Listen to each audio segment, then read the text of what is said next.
ఈరోజే పద్మనాభ ద్వాదశి, అదేవిధంగా గో ద్వాదశి. ఎంతో పవిత్రమైన విశేషమైన రోజు.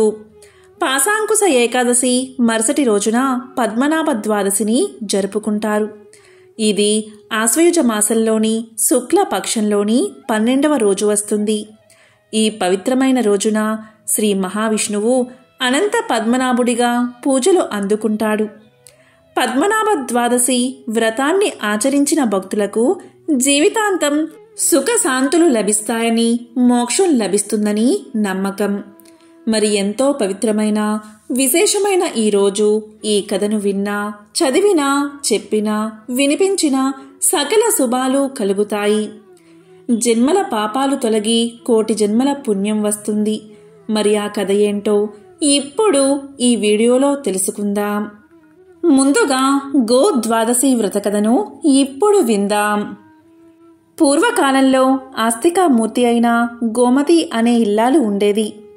ఆమె భర్త అయిన కౌండిన్యుడి అనుమతితో స్త్రీలకు రక్షా కవచమైన గో ద్వాదశి వ్రతాన్ని సంకల్పించింది. ఆమె ఉదయమే నదీ స్నానం చేసి సంకల్పం చెప్పుకుని ఇంటికి వచ్చి పూలతో మండపాన్ని ఏర్పరచి జనార్దుడైన స్వామిని ఆరాధించి ఆవు నేతితో దీపం పెట్టి ఎక్కువ పాలిచ్చేది సాధువు అయిన కపిల గోవును దూడతో సహా గంధ పుష్ప అక్షింతాది సర్వ మంగళ ద్రవ్యాలతోటి ఆరాధించి ఆ రాత్రి బంధువులతో కలిసి దీపం దగ్గరే జాగరణ చేస్తూ కూర్చుండిపోయింది. ఆ సమయంలో వెలుగుతూ ఉన్న వత్తితో ఉన్న ప్రమిదలోని ఆవునేతి పరిమళానికి ఒక ఎలుక అక్కడికి చేరింది. జాగరణలో ఉన్న భక్తుల కన్ను మాగన్నైతే ఆ నేతి ప్రమిద మీదకి దూకి ఆకలి తీర్చుకోవాలని ఆ ఎలుక ఉద్దేశం. ఆ విధంగా ఆ ఎలుక 4-5 సార్లు సమీపించినా వారిలో ఎవరో ఒకరు దాన్ని అదిలించేవారు. దాంతో ఆ ఎలుక మళ్ళీ చీకట్లోకి వెళ్ళిపోయి ఆశగా ఆ దీపం కేసి చూస్తూ ఉండేది. నిరాహారంగా భక్తులు భుక్తి కోసం ఎలుక రాత్రంతా జాగరణ చేయగా బల్లున తెల్లారింది. అలా తెల్లవారి సూర్యకాంతి శరీరం మీద పడిందే తడువుగా ఎలుక తన మూర్తిమంత శరీరాన్ని అక్కడే వదిలిపెట్టి దివ్య రూపవతి అయిన స్త్రీగా మారి తన కోసం వచ్చిన దివ్య విమానమెక్కి ఇలా పలికింది. ఓ సాధ్వీమ తల్లి గోమతి, నేను కృతజ్ఞురాలిని. పూర్వజన్మలో నేను మాధవి అనే వేశ్యకన్యని. అప్పుడు నేను నా భర్త కళ్ళుగప్పి జారినై సంచరిస్తూ కాలానుసారం మరణించి ఘోరమైన నరకాన్ని పొందాను. అతి దుర్లభమైన త్రిశతి సంఖ్యా నరకాలను అనుభవించాను. కుక్కగా, పిల్లిగా, కోతిగా, పందిగా, చివరకు క్రిమిగా కూడా ఈ విధంగా రకరకాల పాపిష్టి జన్మలు ఎత్తి ఈ జన్మలో ఎలుకనై మీ ఇంట ఉంటున్నాను. ఈ రోజున నీవు ఆచరించిన ద్వాదశి వ్రత దర్శనం వల్ల ఆహార లాలసతో నిద్రపోకుండా ఉండి మీతో జాగరణలో పాలు పంచుకోవడం వల్ల, నిరాహారంగా ఉండడం వల్ల నా పాపాలన్నీ నశించి స్వర్గానికి వెళుతున్నాను అని చెప్పి ఆమె విమానమెక్కింది. ఆ విధంగా మాధవి స్వర్గయానాన్ని ప్రత్యక్షంగా చూసిన గోమతి ఇంకా మిగతా వారంతా ఎంతో భక్తి శ్రద్ధలతో గో ద్వాదశి వ్రతాన్ని ఆచరించి ఆమరణ భోగ భాగ్యాలను, అంతిమ దశలో విష్ణు సాన్నిధ్యాన్ని పొందారు. ఈ వ్రతాన్ని చేయలేకపోయినా ప్రతి శుద్ధ ద్వాదశి రోజు ఉదయమే దూడతో కూడిన ఆవును పూజించి పై కథ చెప్పుకుని అక్షింతలు వేసుకున్నా కూడా అంతవరకు చేసిన పాపాలన్నీ నశిస్తాయని ఆర్ష్య వాక్యం. ఈ కథకు ఉద్యాపన ఎలా అంటే నివాస గృహంలో పుష్ప మండపాన్ని ఏర్పాటు చేయాలి. వేదికను ఏర్పాటు చేసి గోమయంతో అలికి పంచవర్ణాల ముగ్గులు పెట్టాలి. వాటిపై బియ్యం పోసి దానిపై నిండా పవిత్ర జలమున్న కుంభాన్ని ప్రతిష్ఠించాలి. దాని పైభాగాన వెండి లేదా బంగారం లేదా రాగి పాత్ర ఉంచి దాన్నిండా బియ్యాన్ని పొయ్యాలి. దానిమీద సువర్ణంతో చేయబడిన శోభయానమైన కేశవ ప్రతిమను అంటే విష్ణు ప్రతిమను, అర్ధకర్షంతో చేయబడిన 12 విష్ణు ప్రతిమలు, వెండితో చేయబడిన గరుత్మంతుడి ప్రతిమను సిద్ధం చేసుకుని గరుత్మంతుడి మీదున్న శ్రీహరిని, ఇతర విగ్రహాలని షోడశోపచారాలతో ప్రధానంగా అర్చించాలి. దూడతో కూడిన కపిల గోవును పూజించి ఆవునేతితో అఖండ దీపాన్ని వెలిగించాలి. పూర్తి ఉపవాసంతో ఆ రాత్రంతా జాగరణ చేస్తూ దీపారాధన కొండెక్కకుండా జాగ్రత్త పడాలి. మర్నాడు ఉదయం కథ చెప్పుకుని పునః పూజ చేసి బ్రాహ్మణులను, ముత్తైదువులను యథాశక్తి విధివిధానంగా సత్కరించి వారిని సంతృప్తులను చేయాలి. మండపాన్ని, అందులోని ప్రతిమల్ని విప్రులకు దానంగా ఇవ్వాలి. ఇదే గోద్వాదశి వ్రత కథ. ఎవరైతే ప్రతి ద్వాదశి రోజు అంటే శుక్లపక్షంలోని ద్వాదశి రోజు ఈ కథను వింటారో వారి సమస్త పాపాలు తొలగిపోయి శ్రీ మహావిష్ణువు యొక్క సాన్నిధ్యం లభిస్తుంది. ఇక ఈరోజు అంటే విష్ణుమూర్తిని ఈరోజు అనంత పద్మనాభుడిగా పూజిస్తారు. మరి ఎంతో విశేషమైన ఈరోజు అనంత పద్మనాభ స్వామి యొక్క వ్రతకథను వింటే చాలు. జన్మల పాపాలు తొలగి కోటి జన్మల పుణ్యం వస్తుంది. పాపాలన్నీ అగ్నిలో పడిన దూది మాదిరిగా నశిస్తాయి. మరి ఆ కథ ఏంటో ఇప్పుడు ఈ వీడియోలో తెలుసుకుందాం. ఈ కథ పద్మ పురాణంలోనిది. పూర్వం సూతుడు శౌనకాది మహర్షులను చూసి ఇలా చెప్పసాగాడు. పంచపాండవులు అరణ్యవాసం చేస్తున్న సమయంలో వారి యోగక్షేమాలు విచారించాలి అని శ్రీకృష్ణుడు పాండవుల దగ్గరకు వచ్చాడు. శ్రీకృష్ణుణ్ణి చూడగానే ధర్మరాజు చిరునవ్వుతో ఎదురేగి స్వాగత మర్యాదలతో సత్కారం చేసి ఉచిత ఆసనమిచ్చి గౌరవించాడు. కొంతసేపు కుశల ప్రశ్నలు జరిగాక ధర్మరాజు ఇలా అన్నాడు. కృష్ణ, జనార్దన, మేము పడుతున్న కష్టాలు నీకు తెలియనివి కాదు. ఏ వ్రతం చేస్తే మా కష్టాలు తొలగిపోతాయో దయచేసి మాకు ఉపదేశించు అని ప్రార్థించాడు ధర్మరాజు. అప్పుడు శ్రీకృష్ణుడు ఇలా పలికాడు. ధర్మరాజా, మీ కష్టాలు తీరాలంటే అనంత పద్మనాభ స్వామి వ్రతాన్ని ఆచరించండి అని సలహా ఇచ్చాడు. అప్పుడు ధర్మరాజు ఇలా పలికాడు. కృష్ణ, అనంతుడు అంటే ఎవరు అని ప్రశ్నించాడు. దానికి కృష్ణుడు, ధర్మరాజా, అనంత పద్మనాభుడు అంటే మరెవరో కాదు, నేనే కాలస్వరూపుడనై సర్వం వ్యాపించి ఉంటాను. రాక్షస సంహారం కోసం నేనే కృష్ణుడిగా అవతరించాను. సృష్టి, స్థితి, లయ కారణభూతుడైన అనంత పద్మనాభ స్వామిని కూడా నేనే. మత్స్య, కూర్మ, వరాహాది అవతారాలు నావే. నాయందు 14 ఇంద్రులు, 8 వసువులు, 11 రుద్రులు, 12 ఆదిత్యులు, 7 ఋషులు, 14 భువనాలు, ఈ చరాచర సృష్టి చైతన్యము ఉన్నాయి. కనుక అనంత పద్మనాభ స్వామి వ్రతాన్ని ఆచరించు అన్నాడు శ్రీకృష్ణుడు. అప్పుడు ధర్మరాజు ఇలా అడిగాడు. కృష్ణ, ఈ వ్రతాన్ని ఎలా చెయ్యాలి? ఇంతకుముందు ఎవరైనా ఆచరించారా అని అడిగాడు. అప్పుడు కృష్ణుడు ఇలా చెప్పడం ప్రారంభించాడు. పూర్వం కృతయుగంలో వేదాంగ విధుడైన సుమంతుడు అనే బ్రాహ్మణుడు ఉండేవాడు. అతని భార్య పేరు దీక్షాదేవి. వీరి ఏకైక కుమార్తె పేరు సుగుణవతి. ఈమెకు దైవభక్తి ఎక్కువ. సుగుణవతికి యుక్త వయసు వచ్చేసరికి ఆమె తల్లి మరణించడంతో సుమంతుడు మరొక యువతిని వివాహం చేసుకున్నాడు. ఇతని 2వ భార్య పరమ గయ్యాలి. అందుచేత సుమంతుడు తన కుమార్తె అయిన సుగుణవతిని కౌండిన్య మహర్షికి ఇచ్చి వివాహం జరిపించాడు. సుమంతుడు తన అల్లునికి ఏదైనా బహుమానం ఇవ్వాలని అనుకున్నాడు. ఈ విషయం తన భార్యతో చెప్తే ఆమె అల్లుడని కూడా చూడకుండా అమర్యాదగా ప్రవర్తించింది. సుమంతుడు తన భార్య ప్రవర్తనకు బాధపడి పెళ్లి కోసం వాడగా మిగిలిన సత్తు పిండిని అల్లుడికి బహుమానంగా ఇచ్చి పంపాడు. సుగుణవతి తన భర్తతో కలిసి వెళుతూ మార్గ మధ్యలో ఒక తటాకం దగ్గర ఆగింది. అక్కడ కొందరు స్త్రీలు ఎర్రని చీరలు కట్టుకుని అనంత పద్మనాభ స్వామి వ్రతాన్ని చేస్తున్నారు. సుగుణవతి ఆ వ్రతం గురించి ఆ స్త్రీలను అడిగింది. వారు ఇలా చెప్పారు. ఓ ఓ పుణ్యవతి, ఈ అనంత పద్మనాభ వ్రతాన్ని భాద్రపద శుక్ల చతుర్దశి పర్వదినమందు ఆచరించాలి. వ్రతం ఆచరించే స్త్రీ నదీ స్నానం చేసి ఎర్రని చీర కట్టుకుని వ్రతం చేసే ప్రదేశాన్ని గోమయంతో అలికి పంచవర్ణాలతో అష్టదళ పద్మం వేసి ఆ వేదికకు దక్షిణ భాగంలో ఉదకపూరిత కలశాన్ని ఉంచి వేదికకు మరో భాగంలోకి యమునాదేవిని, మధ్య భాగంలో దర్భలతో చేసిన సర్పాకృతిని ఉంచి అందులోకి శ్రీ అనంత పద్మనాభ స్వామిని ఆవాహన చేసి షోడశోపచారాలతో అర్చించాలి. పూజా ద్రవ్యాలన్నీ 14 రకాలు ఉండేలా చూసుకోవాలి.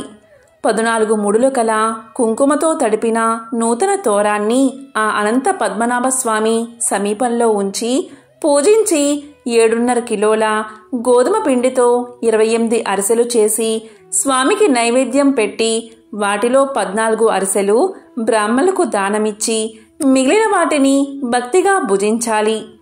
ఇలా 14 సంవత్సరాలు వ్రతాన్ని ఆచరించి ఉద్యాపన చెయ్యాలి అని చెప్పారు.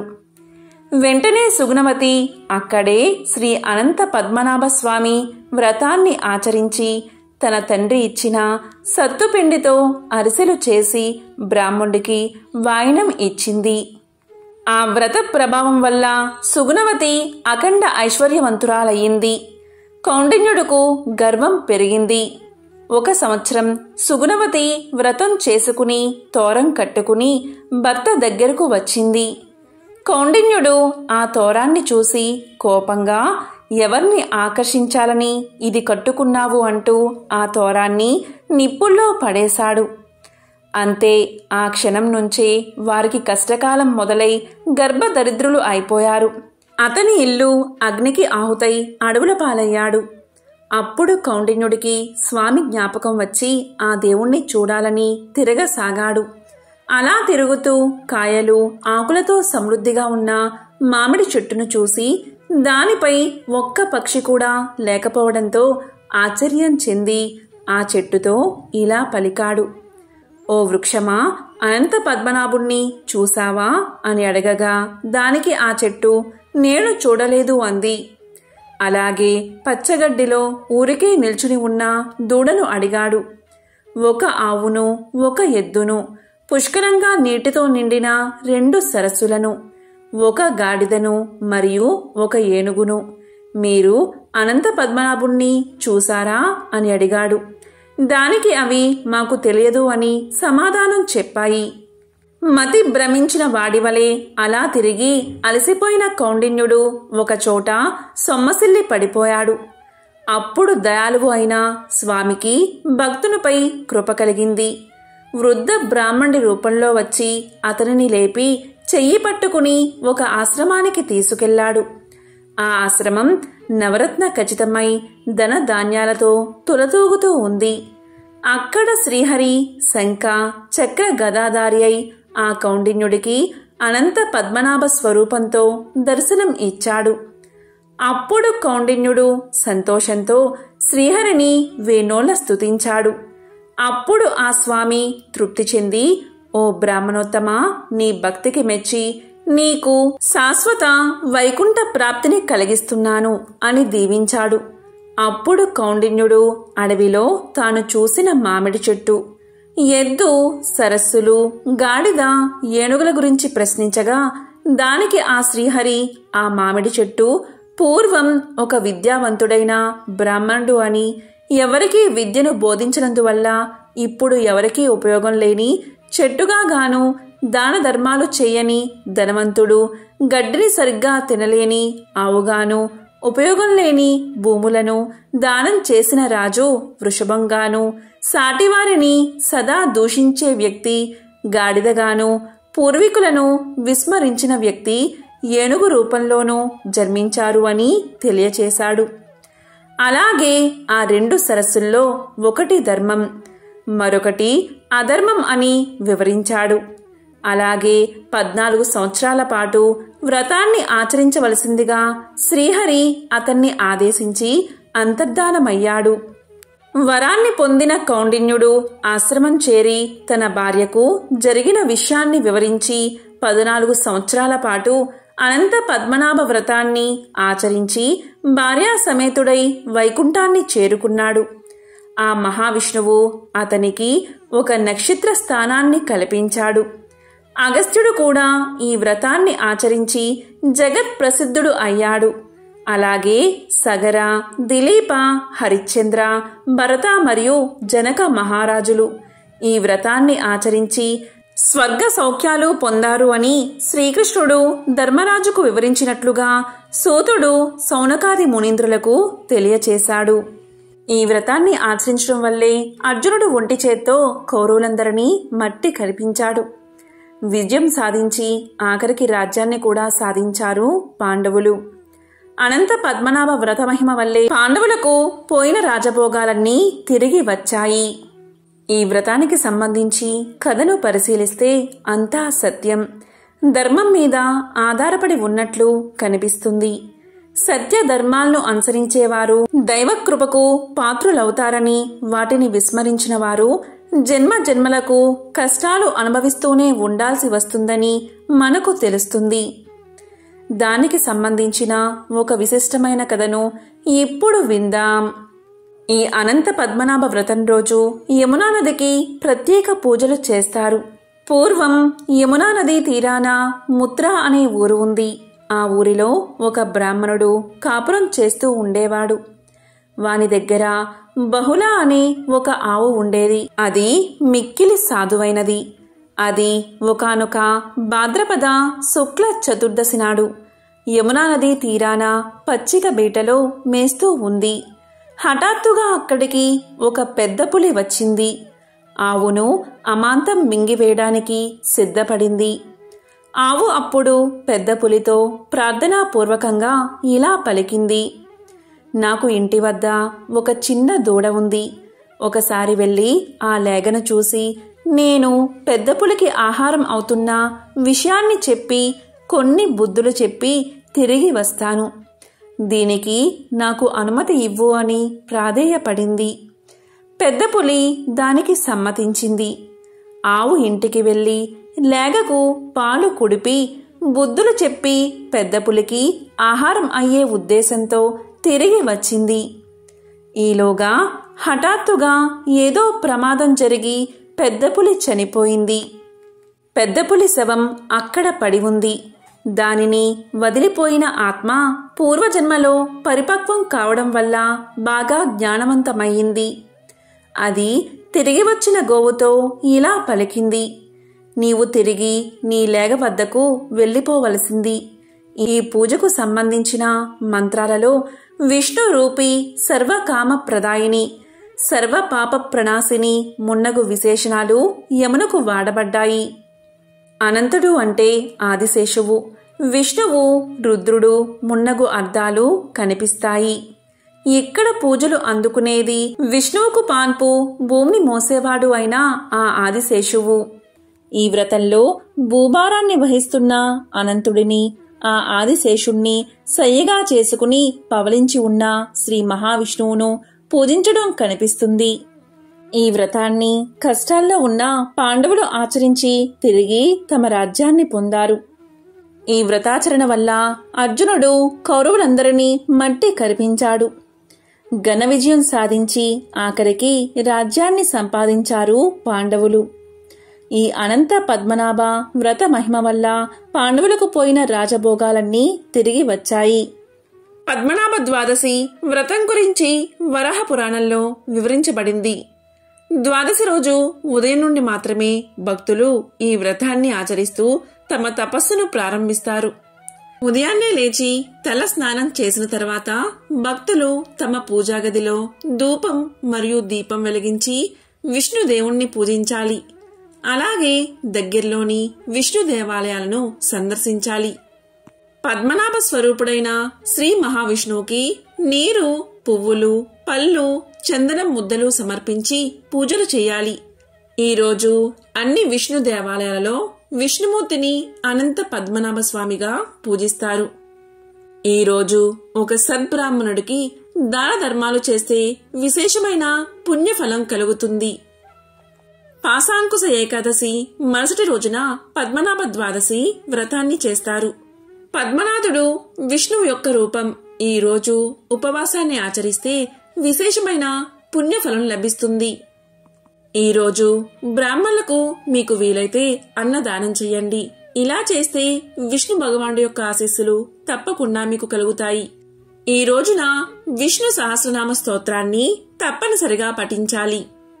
అదేవిధంగా ఈ రోజు తప్పనిసరిగా పాటించవలసిన నియమం ఏంటి అంటే మౌనవ్రతం. మరి ఈ రోజు స్వామిని ఏ విధంగా పూజించాలో ఇప్పుడు ఈ వీడియోలో తెలుసుకుందాం.